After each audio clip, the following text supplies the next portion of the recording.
Hello, this is your host, Todd Lewis of the Praise of Folly podcast. Don't forget to like, share, and subscribe and hit the notification bell. Don't forget to follow me on Twitter, Facebook, and Telegram. You can support me on Subscribestar, Buy Me a Coffee, and Locals, all of which are in the description. Also, feel free to support me and check me out at Substack. So I'm joined again by Mr. Mike of Pol, this time to discuss more Baudrillard. Of course, we first met at the Shillings event this year. It was an excellent event, and you gave an excellent speech. We're here to talk about the agony of power, or at least some key concepts in the work. So thank you for being here, Mike of Pol. Oh, it's always been good. Just to talk to. I mean, every time we've talked since the Sildings event, it's always been a blast because we get to talk about Baudrillard and some weird like post-left theories, and that's always good. And so when me and you started talking about Baudrillard and really digging in, I knew that this was going to happen because I've just got so much that's been kind of like flowing through my mind with Baudrillard, and I'm excited to talk about it today. All right. So what would you say is like the reason why you chose the agony of power for today's conversation? What's the big idea you want to get at? Well, there's a big theme in Baudrillard's writing in terms of like agony or schisis, kind of like fatal things. He has this vibe about things. So all of his books that have the most important bits of his theory always have a title like agony, like or they have words in them like death or agony or fatal. And so that's something that I've really picked up on as I've read more and more Baudrillard, is that the title really matters, and it's indicative of whether he's going deep on something or kind of just giving social commentary. And so I think between fatal strategies, the agony of power, and symbolic exchange and death, those are some of the most important works. And I think the agony of power is a good starting point if people want to see the ending of the book, because this was the last book he published before he died. It's a collection of 3 essays, and that's interesting to I that's what I do with fiction a lot of the time, except for some books. I'll read the end and then go back and get the rest of the of the story. So this is a good place to jump in. It's a short read as well. It hits a lot of his major points, and if you kind of pick up where he's going, then you can get a lot of his core ideas very quickly. Nice. Okay, so in the stuff that you sent me to look at privately, you first had the introduction, page 11 to 13.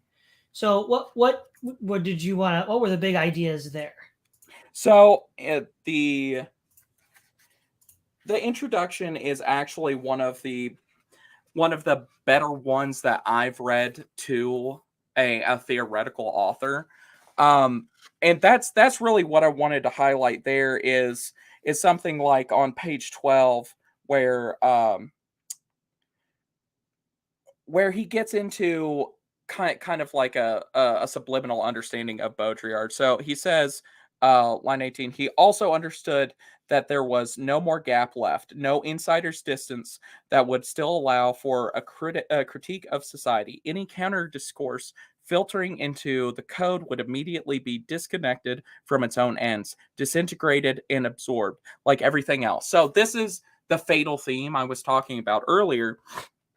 Baudrillard is hitting he's going over in reviewing one of Baudrillard's major point is that, well, the disaster already happened.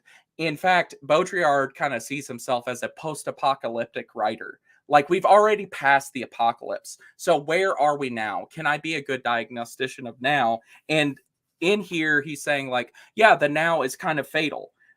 Anything that you could do to attack the way that things are now is kind of subsumed into the system. You can't, and you see this especially like from the political frame with controlled opposition. So that's one big keynote is like from the introduction, what you're going to get a lot of is a lot of that character where Baudrillard says we're already in the apocalypse. Right. Well, there's a couple things, at least in the introduction, that stick out to me. Let's start with what you said in line 18.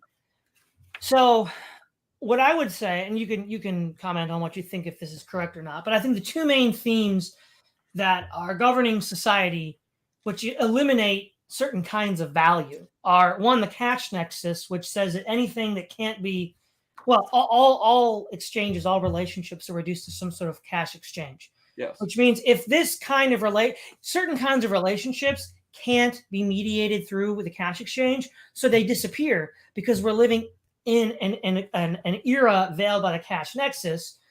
And of course, Baudrillard talks about consumerism. And then the other one is the machine and industrial civilization. If it can't be measured, it's not real. And so there are many sorts of human relationships, associations, both mental and social, that in the sort of scientific sense can't be measured, so they disappear. But the things that disappear behind the cash nexus, and I guess we could call the machine nexus to use to say if you can't measure it, it's not real. They still exist. Okay, the felt need is still there, and they still exist in some altered form. They exist in this kind of like unreality because you can't acknowledge their existence, but they didn't actually go away. It's kind of like a magic trick. And so what about the things that the machine can't absorb? Because those things are excluded by definition from the system, but they don't actually go away. I feel like they're actually crashing back in. Yeah, to go back to your point, just reinforcing like the diagnostic part that you said, that if it can't be quantified, then it's not real. And that kind of consumerist, materialist kind of like unreality that headspace that puts you into. There's an old business heads from way back in the day would say, as soon as a metric of your sales force's like performance becomes like the target, then you're screwed. That ceases to be a good metric by which to measure the success, because all of a sudden you put it on a board and it becomes like like something to chase. And look at society now. Everything is just a number to chase. GDP or this or that, economic performance or whatever. Everything, it's kind of like a Gunyanian reign of quantity, but on the psychological level, it changes how we think. Now, yes. Now, the other thing in the introduction is, let's see. Yeah, okay. This is, well, it's not, it's a 148 where it ends. It dawned on him that the entire political economy was governed by the death drive. Now, what's really interesting here is in Paul Mazur of Lehman Brothers in the early 20s, he wrote a book called American Prosperity, where he talks about, among other things, the crisis of overproduction and how to deal with it.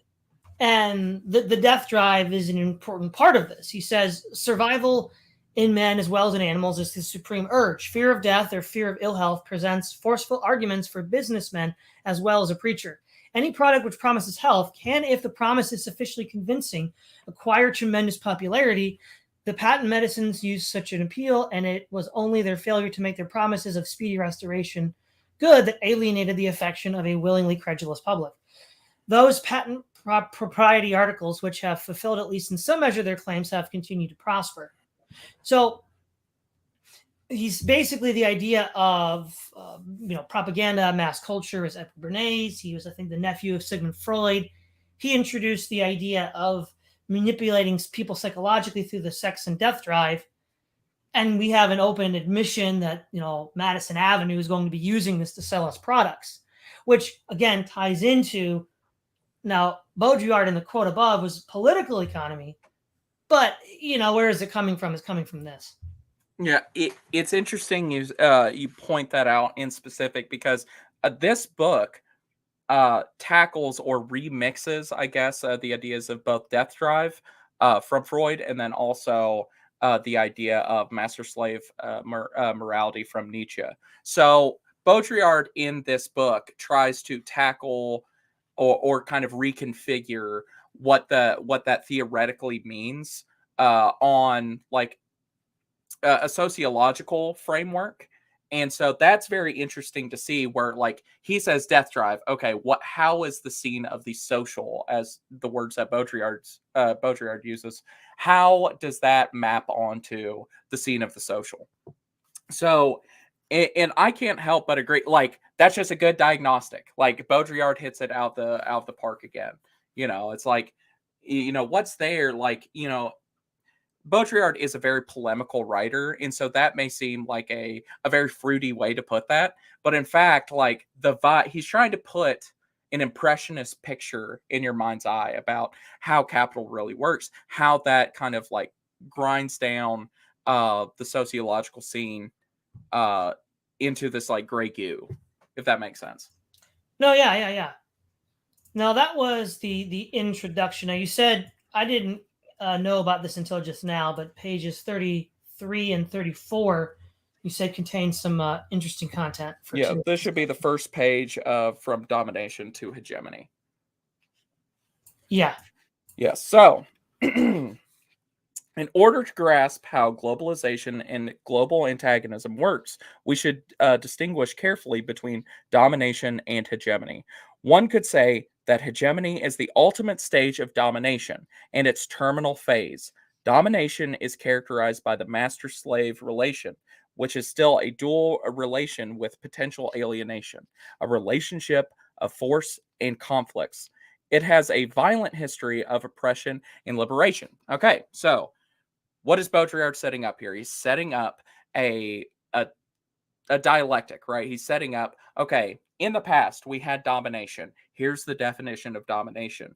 It is governed sociologically, like the sociological ethic of that age before modernity is domination. Something like the British Raj. The British Raj comes in, instantiates some virtues that the dominated, the slave class has to comport to, right? And then he's setting up, well, now we have hegemony.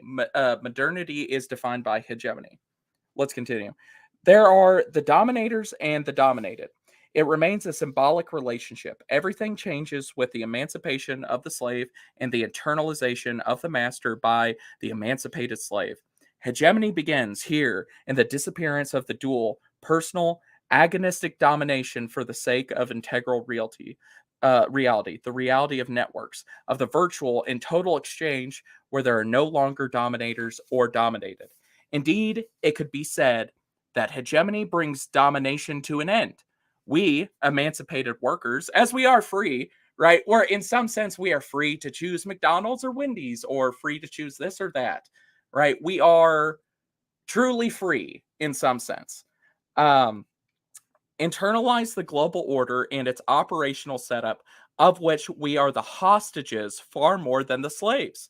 Consensus, be it voluntary or involuntary, replaces traditional servitude, which still belongs to the symbolic register of domination, right? What he's saying here is like, look, we're slaves, but a different type. Modernity's all screwed up. It's completely reconfigured how the people who are betters are above us and who the lowers are. It's different now. Did you have anything to add before we continue?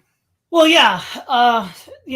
There's the idea that, on the one hand, if we take a sort of like certain left critique, the former slaves never really became free, right? We always hear about how, well, yeah, the blacks in the South became sharecroppers, and now they're working in the prison industrial complex.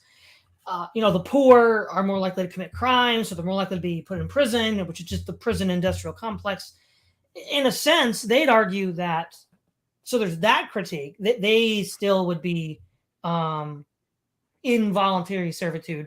Which would be, like, I can head that off on the pass if we just want to rapid fire all these critiques, because in reality, that wasn't different in the past. There were people that it's a perennial truth that some people will be imprisoned due to crime.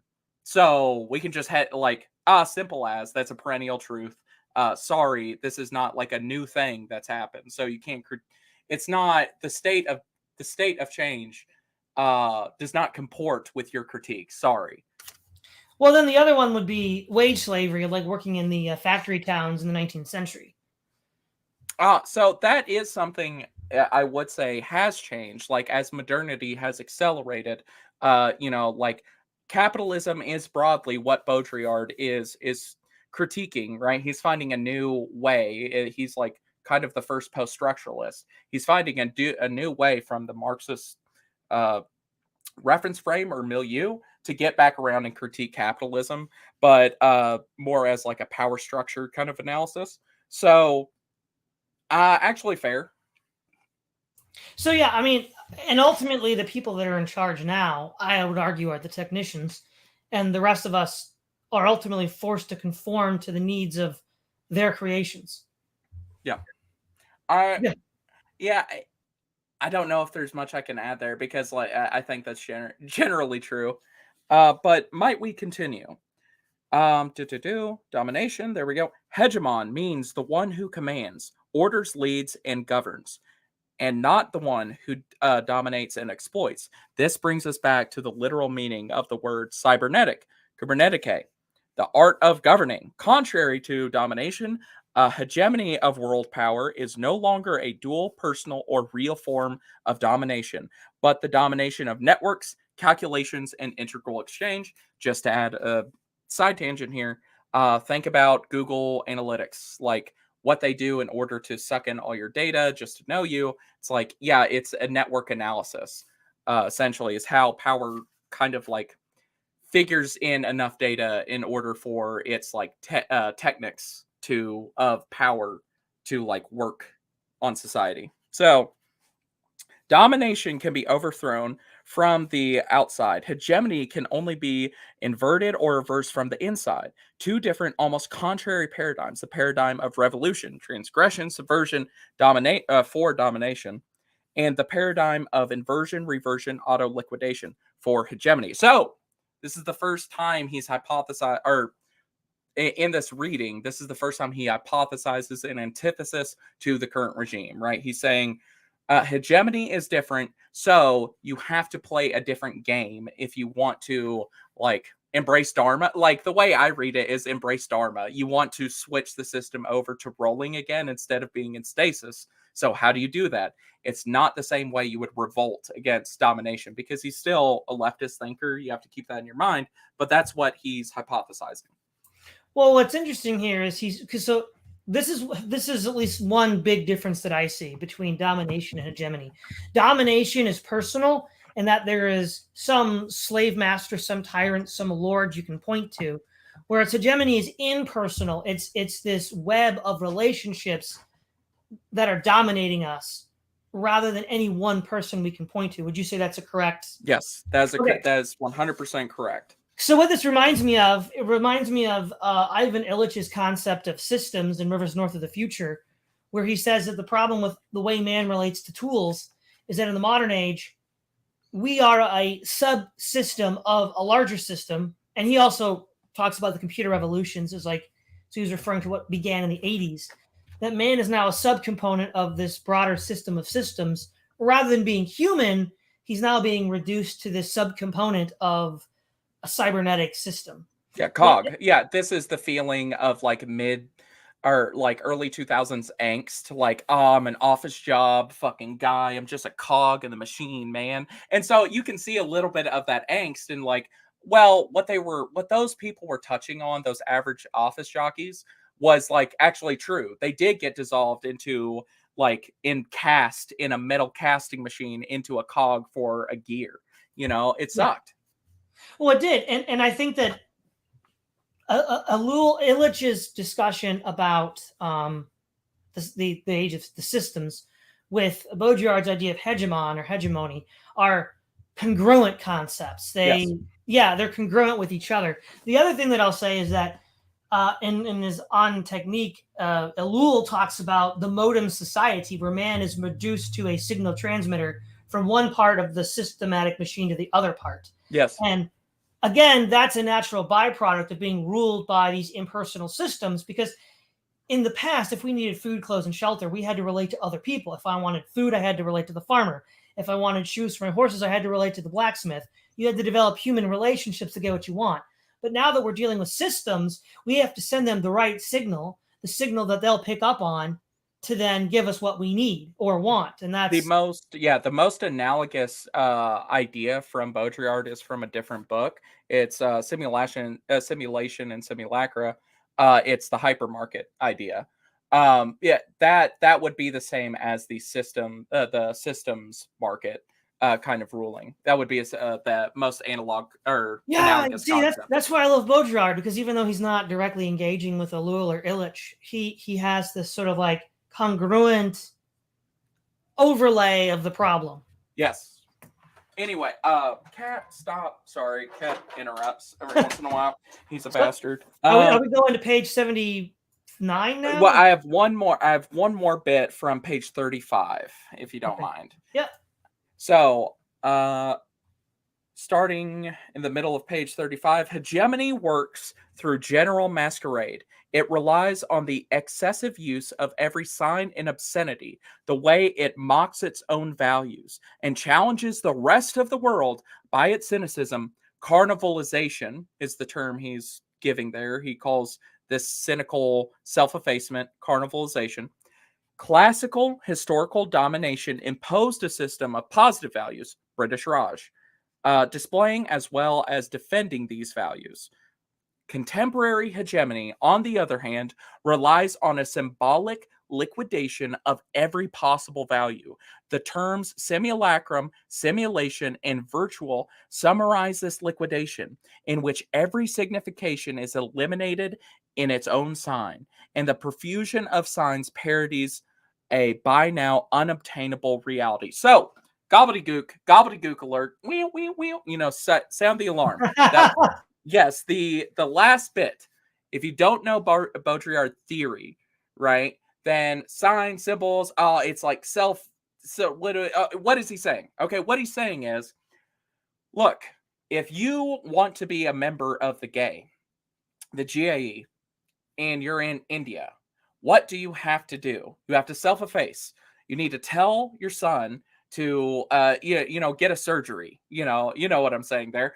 Get a surgery, son. You don't need it anymore, right? You need to self-efface. It's a challenge, right, to overcome what you know is wrong in your mind in order to embrace the throes of power, right? This is, if you wanted to embrace your overlord in the British Raj, you would say, I'm going to sign up for the underling police force and enforce the new order for the British. Simple as, right? You just have to comport with the positive values that the British Raj had for India. However, now, the West dominating so much of the rest of the world, it's actually a challenge to raise the trans flag, is essentially what he's saying there. It's sign simulation. What is he saying there? He's saying something like there is a symbolic sociological phenomenon where media events, especially like hypermedia events, are the way that the means of enforcing hegemony, right? So that he's talking about his like media theory there. When he talks about sign simulation, it's about hypermedia, about World Wide Web, network television. That's what he's talking about. He's going back to his theory of sociological media interaction. Well, what's very interesting is this reminds me of an essay from 1997 by Ralph Peters, sort of American hawkish commentator, called Constant Conflict, about this. He doesn't use the word carnivalization, but it's this sort of like carnivalization of American culture and how it subverts everybody. There's this relevant paragraph. Yes, foreign cultures are resisting their threatened identities, usually with marginal, if any, success.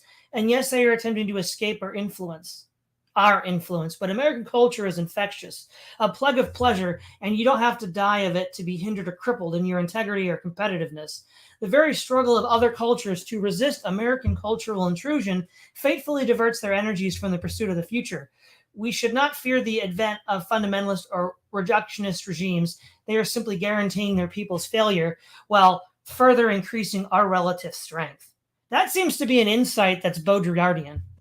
Yes, that's very close. I don't know why, but that made me think of Canada v USA in terms of like progressiveness as like it almost intuits a high-low versus middle dynamic.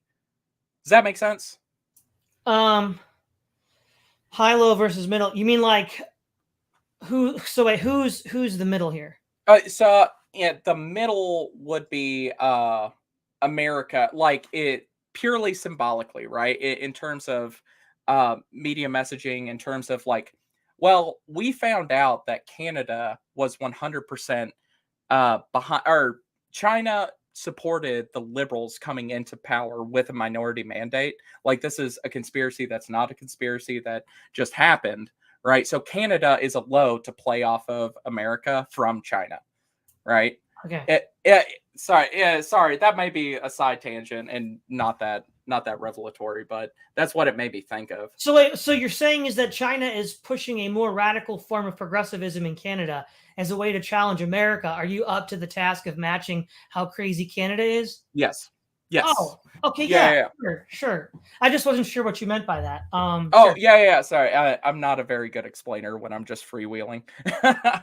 All right. No, but that was good. Was there anything more on page 35? No, I think that's it. If you want to move to page, what was the first page you want to start? 77?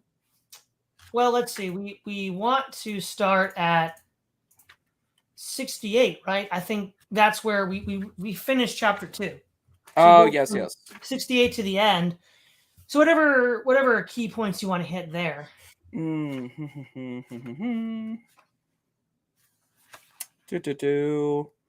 It's this is the section with the Groiper quote. Yes, very good. So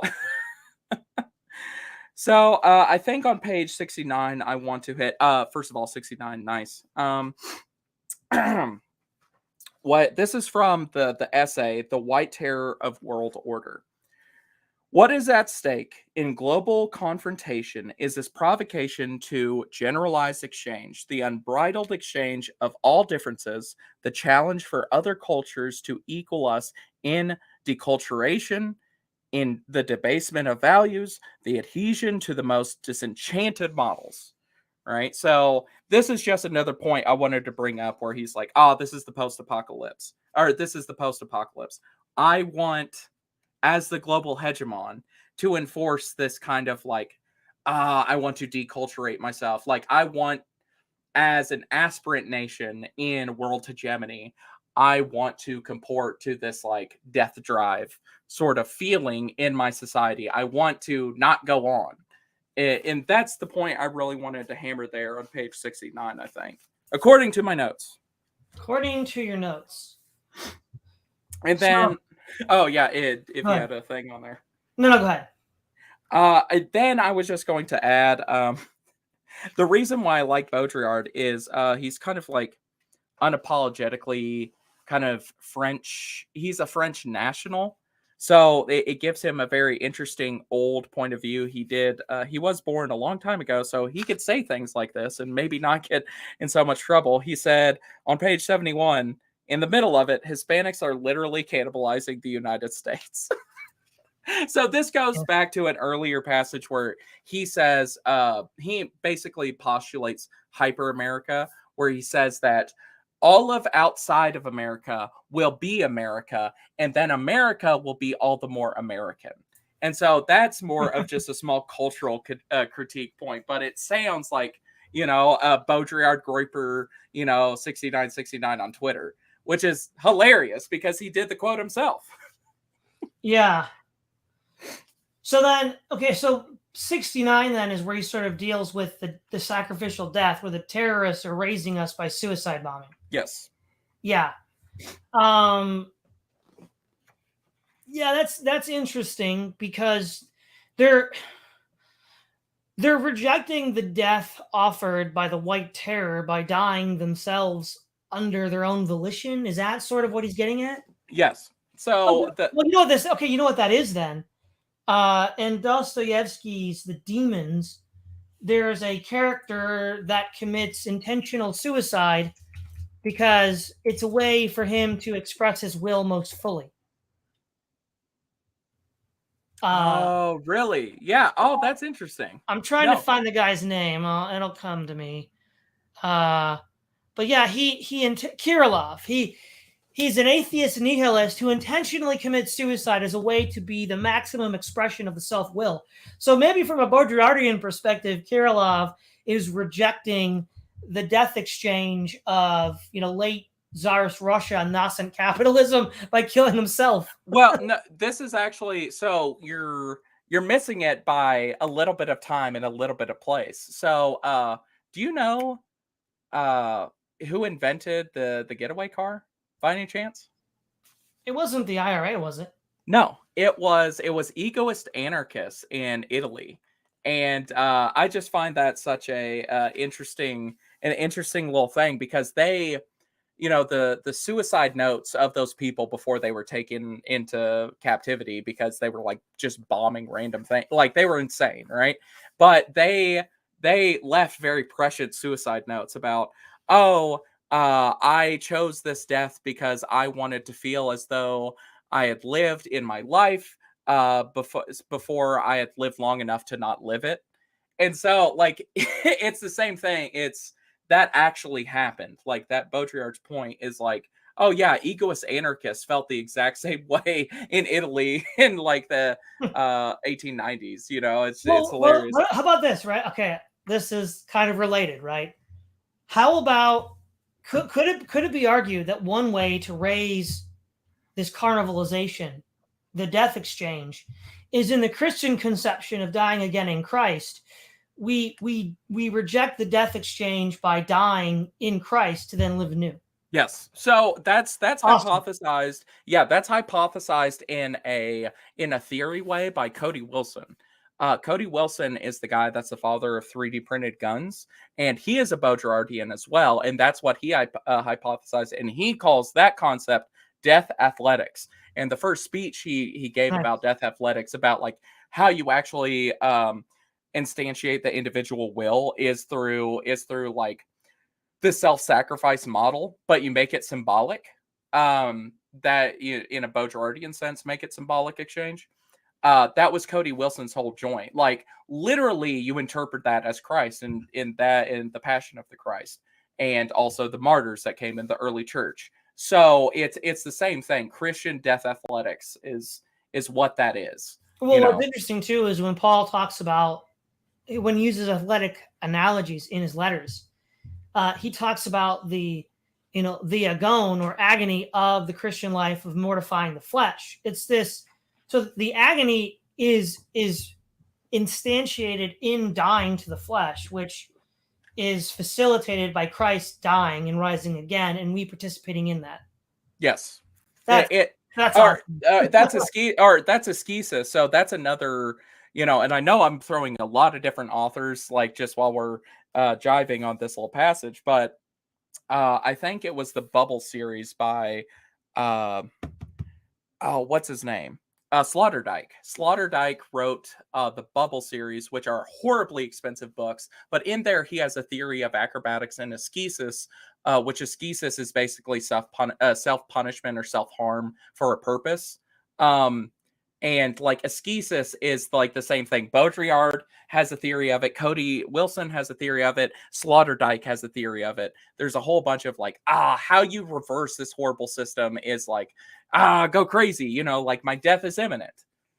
So basically Baudrillard cannot escape the Girardian reality that Christ changed the meta. Yes. No. Exactly. Point. Baudrillard does have some points on Christianity, and he's not scathing as well, which I find very interesting. There's a video that I saw it's in French, so there had to be subtitles, but he mentioned that the reason why in the Christian conception of Christ dying, what does God exchange himself for? There's nothing to exchange himself for except himself. Yes. So Baudrillard is arguing that, he's taking this postmodern interpretation, of course, but he's saying that that's why the Christian conception exists as it does. In some sense, it makes God real, right? Like, he would say that makes God real in some sense, because this was a symbolic exchange with a God himself to himself, right? So he would say that because the map is more important than the territory, this is like the simulation of God's real being and stuff like that. And that's heretical, but go to church, fellas. Don't believe this crap, but it's an example of how Baudrillard thinks. Well, I'm just saying that what's interesting is Baudrillard is, what he's saying is, again, not incongruous with Christianity understood a certain way. And I think that's very interesting. Oh yeah, it is very interesting. If you wanted to continue, there's a longer little paragraph that I think is just an interesting little bit on page 72. Okay. Starting near the top, history itself is a product for Western export. We dump on others a desire for history through national conflicts, international institutions, access to the global market, while for us, in reality, history is over, in the sense that it unfolds on its own, an automatic pilot, and more often than not, in a loop. For us, the mirror of history, the continuity of history is shattered.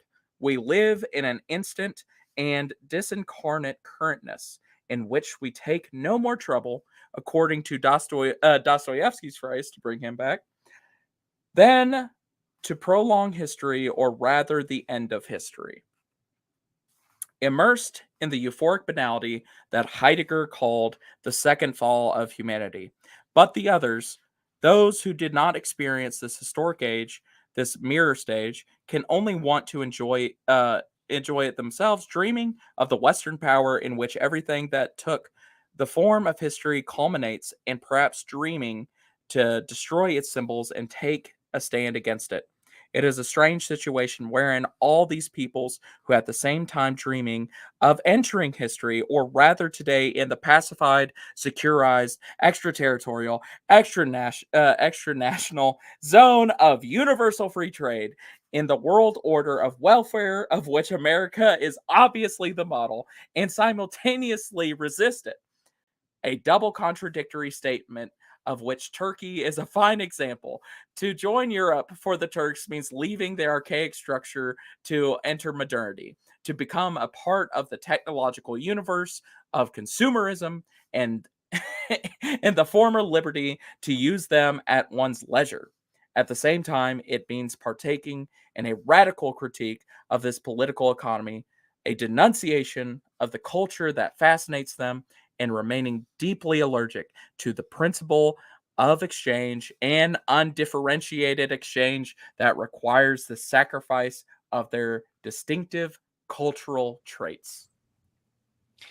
Yeah, this gets back to Ralph Peters' point, where if you try to resist this system, which is seeking to erode and consume your unique culture, you'll only weaken yourself. And then if you try to join it, then you'll lose your culture as well.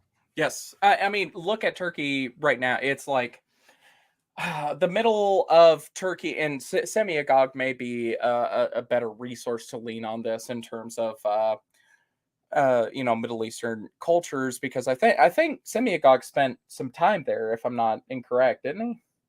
I'm not sure.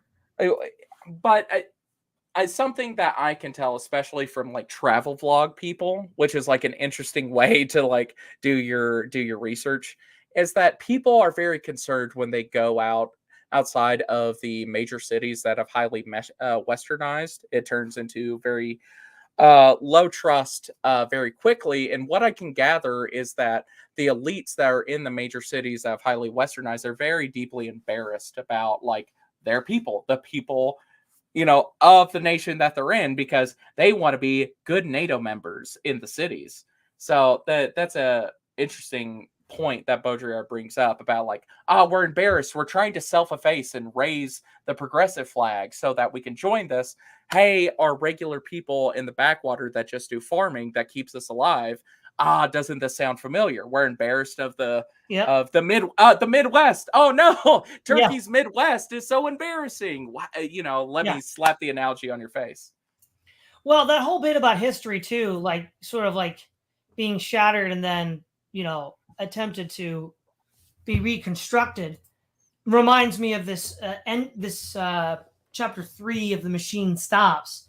He says, this is a voice from a lecture given by the internet, which is something that this guy's writing about in 1906. Yep. Pretty crazy.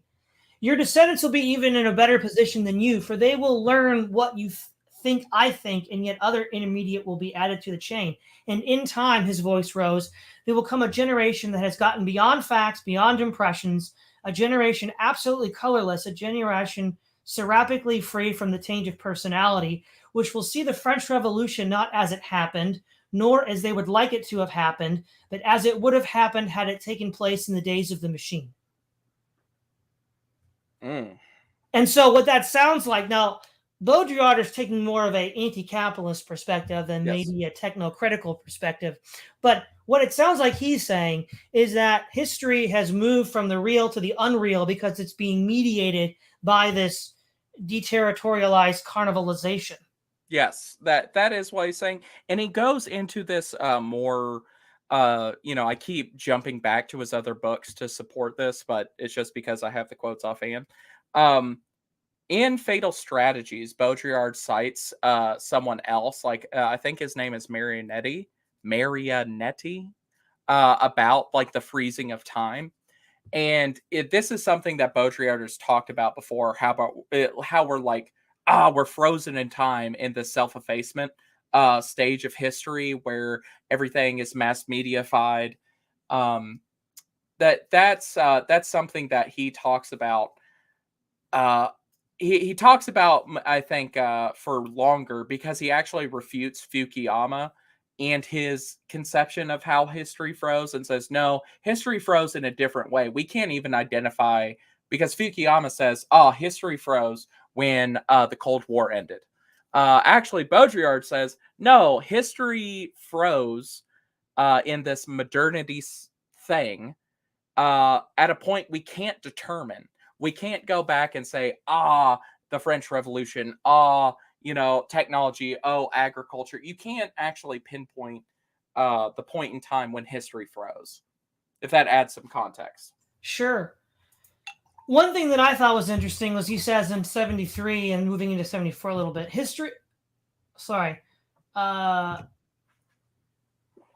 so much so that we might retrospectively wonder whether all this history, all this Western rationality and modernity really took place, or whether this is all a parody of an event that had happened, leaving us to share in its spoils.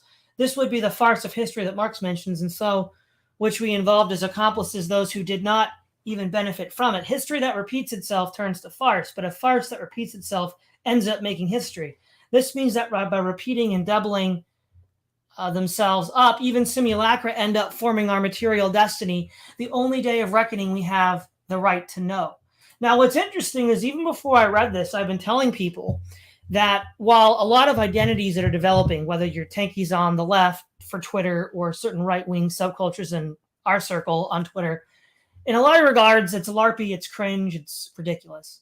But, these people, especially Zoomers, are growing up in a pure simulacra. So in one sense, they don't know what they're doing is ridiculous. That's just all they know, right? And they're just conditioned to do that. And if they're acting without reference to actual constraints, because they don't know what those actual constraints are, some of them will get lucky and actually break free into history by just, willing their simulacra identity out.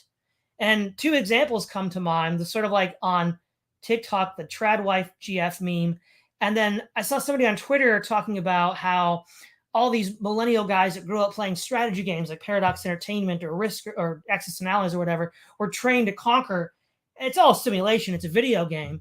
But if they take that mindset to real life and they envision themselves as like, Charlemagne and CK2 uniting the Western Europe, yeah, it's cringe and simulacra, but it could still motivate real historical change. My life is like a video game, that whole meme. I think that's definitely something that he's hitting on, is our change in thinking has turned to a video game thinking. I think that's exactly correct there. Now, in many cases, most of these people will not be lucky and it won't work out. But I think there'll be a handful, which we don't know in advance, who will make it, and it will be the simulacra becoming history.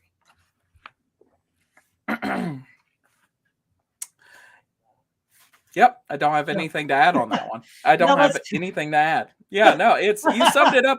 Why are you such a good guest or host?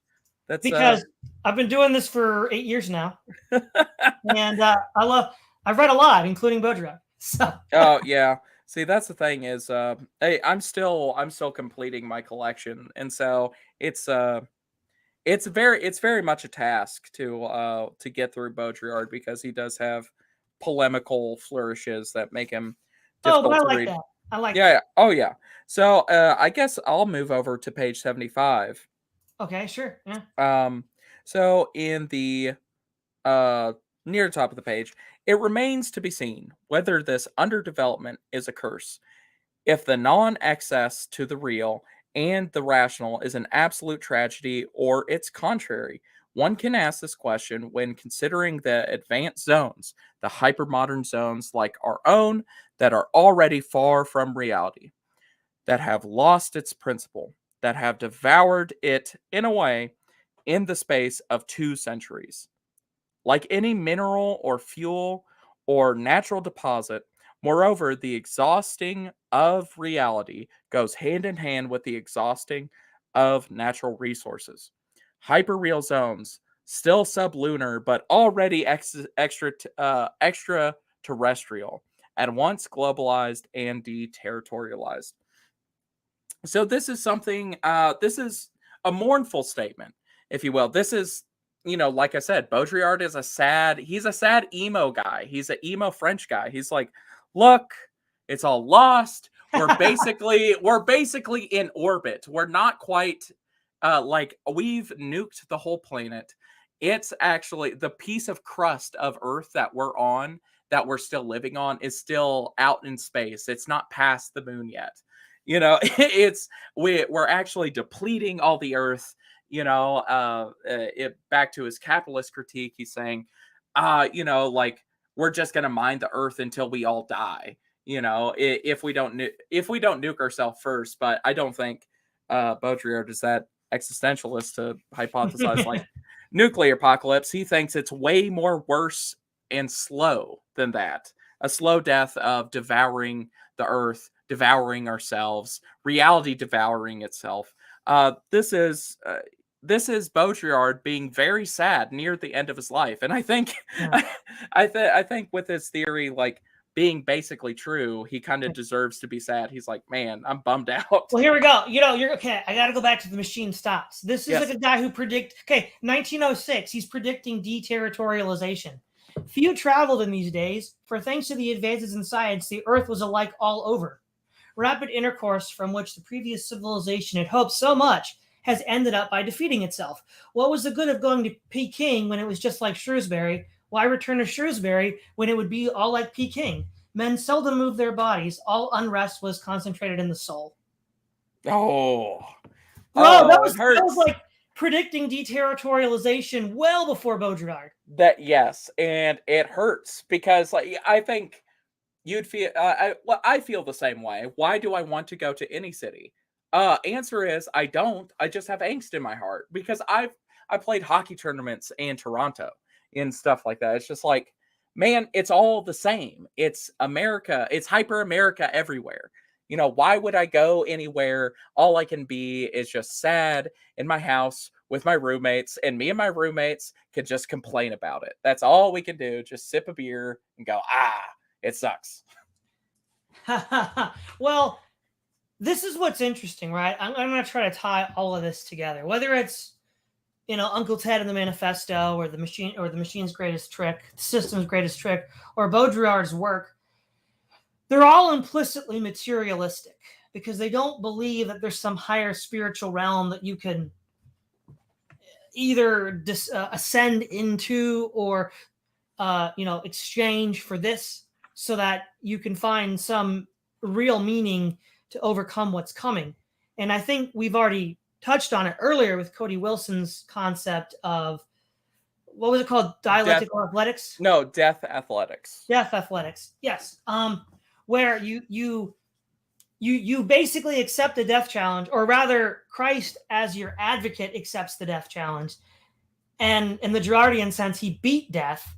So you've also beaten death without dying. So you're basically the suicide bomber without suicide bombing. Yes. And then you can live in a new way, even in this deterritorialized hyper reality.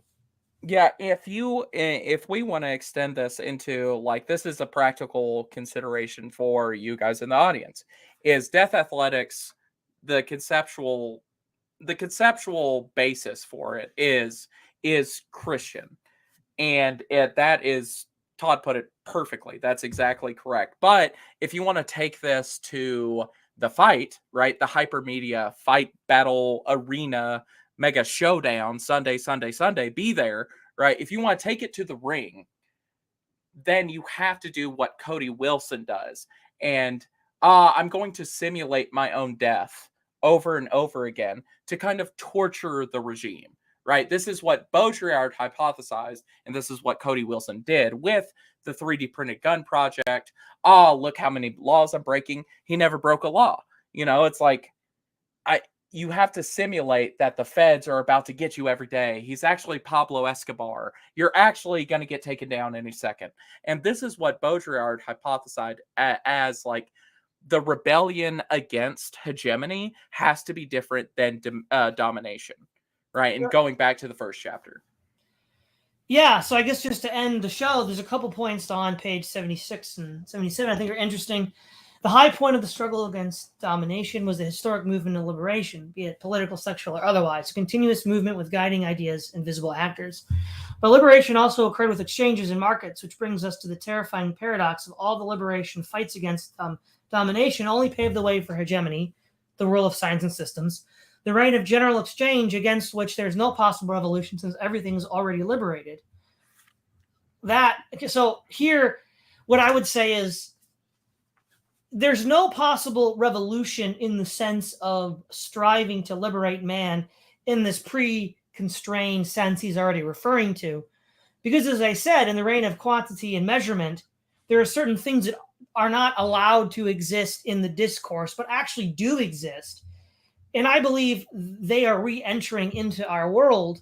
Whether you want to call that a revolution or something else is I guess, a decision that you can make. But I do think that, so, because again, I think this implies that Baudrillard kind of already assumes the worldview that I'm criticizing, that the only thing that exists is that which can be measured. And if that's the case, then yeah, you're screwed. There's no way to get out of this. But once you realize there are things that can't be measured and they can't be held off forever, as Kipling talks about on The Gods of the Copybook Headings, they're just going to come back in and crash the whole place. Now, he does sort of hint at this, because he then says, once the mirror of universality is broken, only fragments remain, scattered fragments. Globalization automatically entails in the same movement, fragmentation and deepening discrimination. And our fate is for a universe that no longer has any universal about it, fragmentary and fractal, but that no one leaves the field free for all singularities, the worst and the best, the most violent and the most poetic. Which is the Borgia map was mentioned earlier. This is just the idea of it falling back here, 74. A bit like the shreds of territory that float to the surface of the Borgia's fable. Yep, it's the scattered. But Baudrillard is in the summation of everything he's saying, especially on 76, is saying all of the liberation fights against domination only pave the way for hegemony, right? The apocalypse has passed, right? We paved the way for our own subterfuge, and it came back and bit us on the ass. So the reign of general exchange against which there is no possible revolution since everything has already been liberated. I think it goes back, and you can say quite easily that we live in controlled opposition politics here on the right. We're liberated to be as rebellious as we want. We can do nothing except for maybe cheer for the outer party, right? I think that's something that's kind of a subtextual thing he might be touching on there is, the liberation to live as free as you want, especially here in America, means so much. How about this? How about you involve yourself in a death exchange by rejecting the purported freedom that society offers in seeking some parallel existence with the society. So you have the death of the social ego, which then answers the exchange of the white terror so that you can then escape and live a new life. That I would say that is harder to pull off because the individual has the individual has very little power to initiate a symbolic exchange, right? If you think about, and yeah, I'm going to say the T word we're not supposed to say, but terrorists, Baudrillard writes a lot about terrorism. He lives in France. There's a lot of terrorism in France. It happens. So he writes about it a lot. And he says that, well, this exchange happens out of desperation on the subject who's undertaking it. So it's more of an individual hill to die on for the individual, right? Society, like a sociological, I guess, example of how Baudrillard would characterize a symbolic exchange like that would be something like a mass mandate or the mandate of heaven, if you will. So for most individuals, you have very little will to instantiate like a symbolic exchange and death. And that's where Baudrillard's theory on terrorism and terrorists, how they think and what their symbolic exchange is. It means like you only have one hill to die on. Choose every one that you successfully survive very carefully, because you only get the next one and you're lucky to get the next. All right, I want to engage with the chat now. Is there anything you want to leave us with before we move to that stage? No, we're all good. Awesome. So we have a bunch of people here: Minoan, Cyber Ninja Zero, Chunkin 666, Pill Eater, Photosynthetic Z, Record Deepness. Hello. Cyber Ninja Zero, the Morgan sphere, what may not be purchased, for a trader cannot comprehend a thing that is priceless. Sister Miriam Godwinson. So that's our Alpha Centauri quote for the night. Oh, it's a good one. It's a good one. Super chat from Chase, $5. Thank you very much, Chase. Thank you, Chase. Thanks. He was at the event, wasn't he? Yes, he was. Well, I mean, don't dox him. Or, well, sure, the great Chase. Yeah, well, he's a cool chap. He's a cool chap. So, let's see. Record deepness. So, Albert Camus is the IRL Kirillov. Yeah. Well, the thing is, it's funny, right? Okay. I'll say this. There's a lot of ideas, right, of thinkers that are using concepts that are converging on ideas that Baudrillard will later put together. So one of them is the idea of sincerity and simulation by, I can't think of his name. Heroes and Hero Worship. Carlyle, the reactionary thing that everybody writes about. He mentions simulacra in a way that's more primitive than Baudrillard, right? But you can kind of sense the use of the word moving towards this use. We have Dostoevsky talking about the suicide for its own sake as an expression of the will, which seems to tie into Baudrillard's concepts of suicide and death exchange. And then we have the idea of deterritorialization found in 1909.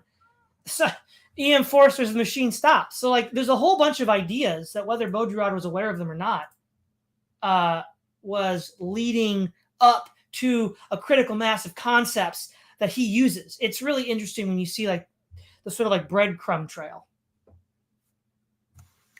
Yeah, I think that especially the most breadcrumbs are put out in Fatal Strategies from Baudrillard out. Like, I really have to recommend that book the most for starting out, but you can see how Baudrillard interacts through a time travel way with Nick Land, because Nick Land and Baudrillard talk a lot about a lot of similar things in Fatal Strategies, right? You can read Nick Land versus Baudrillard there, or you can read him against different social theorists, as the French call them, like Foucault and all these other people I value much less from Fatal Strategies. There's a lot of breadcrumbs and red threads to pull on between a bunch of different postmodernists, and I think it's interesting, at least in an intellectually masturbatory way, to think about how they interconnect a lot. And that is very interesting to see that Ivan Illich and a whole bunch of, especially Ivan Illich, I think is very interesting to see that crossover, that K line between the two. All right. So before we finish, where can people go to find your content? Oh, sure. So I'm on Twitter. I do mostly like music and shitposty stuff over there. I also have the diss track series, which Mr. Todd, Praise of Folly here, is on the list for a diss track. So I've been doing a diss track series on Twitter called at Mike of Pol. Then you could find me on Substack at mikeofpol.substack.com. And then you can also find my homework series at Michelangelo of Pol at odyssey.com/Michelangelo of Pol. All right. Well, thanks for coming on, Mike. It's always a pleasure. Oh, yeah, of course. Thank you so much for having me on. This is Todd Lewis of the Praise of Folly podcast, signing off.